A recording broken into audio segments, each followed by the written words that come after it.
بسم اللہ الرحمن الرحیم۔ السلام علیکم۔ میرے حبیب نبی کریم صلی اللہ علیہ وآلہ وسلم نے جس عورت کو پسند کیا، جس عورت کی تعریف کی، جس عورت کی بابت میرے نبی صلی اللہ علیہ وآلہ وسلم نے فرمایا، وہ بڑے خوبصورت لفظ ہیں، صاحب احکام القرآن نے لکھے ہیں۔ میرے نبی پاک نے صحابہ کی محفل سجائی، کھچا کھچ مسجد بھر گئی۔ حضور نے فرمایا، بتاؤ خیر النساء کون سی ہے؟ عورتوں میں سب سے اچھی بیوی کون سی ہے؟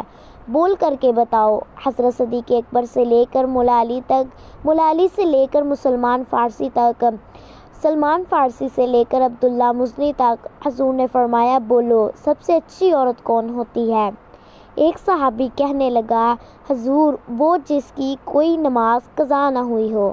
فرمایا، وہ بھی اچھی ہے، پر تم میری مراد کو نہیں پہنچے۔ پھر فرمایا کہ جو خاوند کی تابع دار ہو۔ کہا، وہ بھی اچھی ہے، پر تم میری مراد کو نہیں پہنچے۔ ایک صحابی نے فرمایا، یا رسول اللہ جو پاک دامن ہو۔ آپ نے فرمایا، وہ بھی اچھی ہے، لیکن تم میری مراد کو نہیں پہنچے۔ حضرت علی فرماتے ہیں کہ جب سب کے جواب غلط ہو گئے تو قد میرا چھوٹا تھا، میں پیچھے بیٹھا تھا، میں گردن جھکا کر پیچھے سے نکل گیا۔ میں بی بی پاک کے پاس پہنچا، میں نے کہا، سیدہ فاطمہ زہرا رضی اللہ تعالیٰ عنہا، حضور نے سوال کیا ہے۔ تو حضرت فاطمہ بھی گویا مسکرا کر کہنے لگی، علم کے شاعر کے دروازے تو آپ ہی ہیں، تو آپ یہاں آ گئے۔ تو آپ نے کہا کہ حضور نے سوال کیا ہے اور مجھ سے لے کر عثمان غنی، ابو بکر، عمر تمام کو جواب نہیں آیا۔ حضور نے پوچھا ہے کہ بہترین عورت کون ہوتی ہے؟ بہترین خیر النساء، بہترین بیبی کون ہوتی ہے؟ بی بی فاطمہ رضی اللہ تعالیٰ عنہ کے کہنے لگی کہ علی بہت سادی سی بات ہے، سمجھ نہیں آئی۔ کہا، بتلا دو اگر اتنی سادی ہے تو۔ حضرت فاطمہ کہتی ہیں کہ سب سے بہترین عورت وہ ہوتی ہے نا، کبھی غیر محرم نے وہ بی بی دیکھی ہو اور اگلے فقرے بھی یاد رکھنے والے ہیں کہ اس بی بی نے بھی کسی غیر محرم کو نہ دیکھا ہو۔ صرف مرد پر پابندی نہیں کہ وہ عورت کو نہ دیکھے، عورت پر بھی پابندی ہے کہ مرد کو نہ دیکھے، وہ خیر النساء ہے۔ حضرت علی کہتے ہیں کہ میں جھٹ سے آیا، پیچھے بیٹھا، بات ابھی جاری تھی، میں نے جھٹ سے ہاتھ کھڑا کر دیا۔ میں نے کہا، حضور میں بتاتا ہوں۔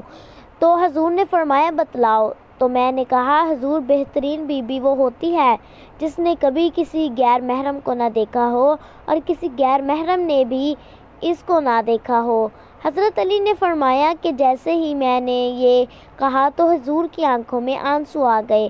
حضرت علی فرماتے ہیں کہ حضور روئے اور فرماتے ہیں، ہنستے مسکراتے اچانک صحابہ کے آنسو برسنے لگے، مجمع میں کیف سا طاری ہو گیا، آنکھیں برسنے لگی۔ ہم لوگ حضور کے رونے پر سکتے میں آ گئے۔ نظر اٹھائی تو جواب تو میں نے دیا تھا، تعریف میری ہونی چاہیے تھی، شاباش تو مجھے ملنی چاہیے تھی۔